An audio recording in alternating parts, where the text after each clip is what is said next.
Okay, this is going to be the last piece of our showmanship series until we put it all together next time into a pattern and what the turnout for that should be. So the last piece that we need is that hindquarter turn, that pivot, okay? The pivot, same as the hindquarter turn. Sped up is the spins that you see in reining, basically, okay? It's all the same thing. You have to learn the foundation along with your horse very slowly, and then you gradually increase speed. As in all of these showmanship maneuvers, none of them are going to happen fast at first. They need to happen slow so that they happen correctly. And as you master them, then you can increase that speed, increase that degree of difficulty. And remember, I know in one of the videos I said something else you could do to really increase the difficulty is take the lead rope off once you've got it mastered. See if your horse will listen to you that way, okay? She's being friendly today. So, which way do we turn our horse in showmanship, okay? The rule of thumb there is always turn your horse away from you. Why do we do that? It's for safety reasons. If I'm pulling my horse into me, it's very likely that they're going to step on my toe, I'm going to trip, I could fall, it could be a mess, okay? We push the horse away from us. It's a safety issue, and it's kind of a leadership role. You're telling your horse that, okay, when I step into your space and tell you, you need to step away from me so that we all stay safe, okay? It's kind of a herd mentality, but with our relationship with the horse. When the horse does that turn correctly, the inside hind leg of the turn should not move.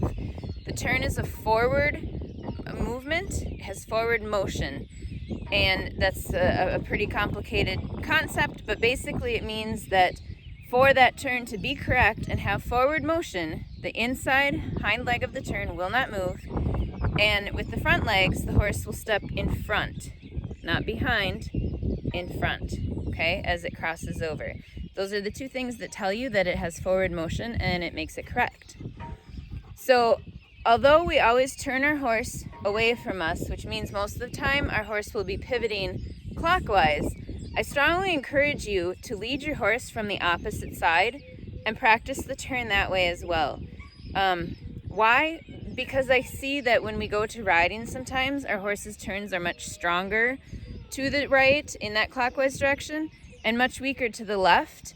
And a lot of it stems from that showmanship practice if you do that with your horse, okay? It's just that side gets stronger for them. So I encourage you to practice this stuff from both sides of your horse, even though in the actual class we only lead on this left side and we turn away from us 99% of the time, okay? So I'm going to take my horse out there so you can see, and I put a sports boot on her back right leg so that you can see which one should be standing still, okay?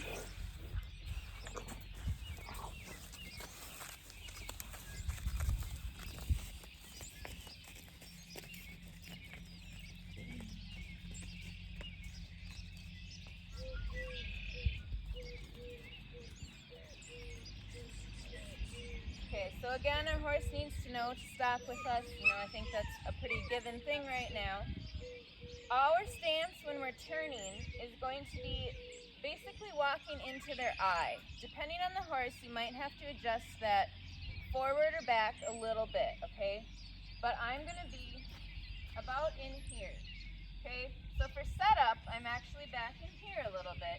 So for my turn, I'm going to step out here, and I'm going to walk into her eye. So you'll see that boot on the back. That is the leg that should stay put and just turn in the ground. This front leg should cross in front of the other as she turns around, okay? If you're just starting this though, your horse is not going to do that, and that's fine. The first step would be to get your horse to move away from you when you walk into them, okay? So if I take a step into her and she doesn't move, or, which she kind of did there, she caught herself, but she did. She moved her head and not her shoulder. I can use my lead rope and encourage her. When I step into her eye like that, the first thing I want to move is actually her shoulder, not her head.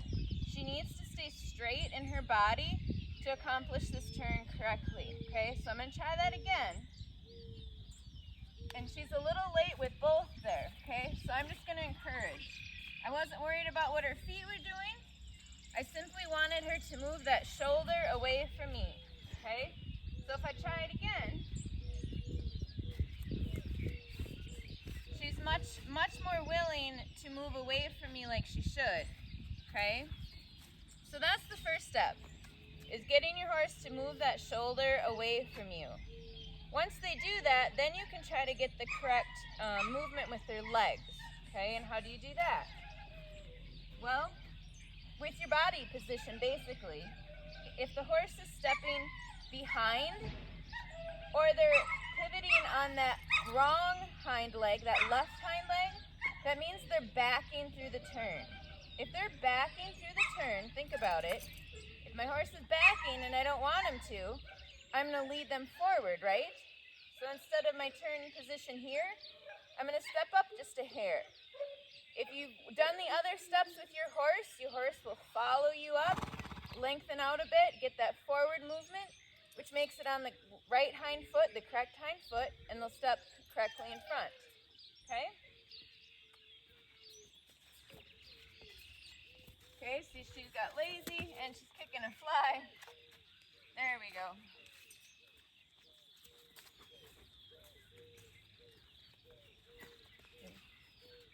Okay, so the end part of that turn, once she got done fighting her fly, that's what the turn should look like. It was very slow, but it was correct.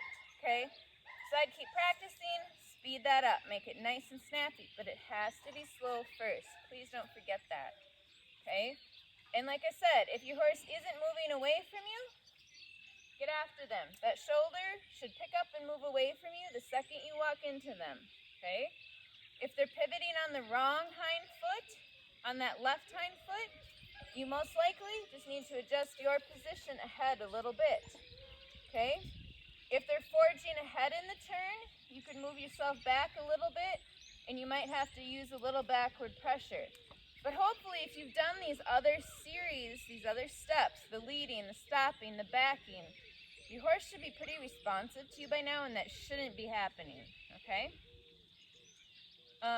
Then you just need to know terms as far as how far do you turn. So think of a circle. How many degrees does a circle have? 360, right? That's a full turn, is a 360, okay? So half of a turn is a 180. A quarter of a turn is 90 degrees. 3/4 of a turn is a 270. Okay, super important in the horse world when you're showing horses is to know your degrees of a circle.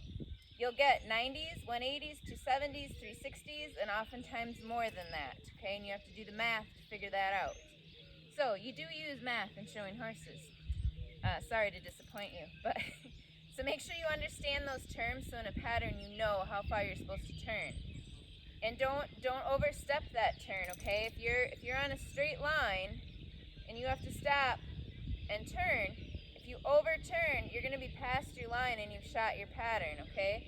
So that's the other thing in practicing your turns. Get your horse so that it will go a step at a time and stop, okay? So that it doesn't just want to race around. That would be the last, advice there I have is once you get that turn, practice stopping at different points, different amounts of a turn so that your horse is always on its toes and listening to you.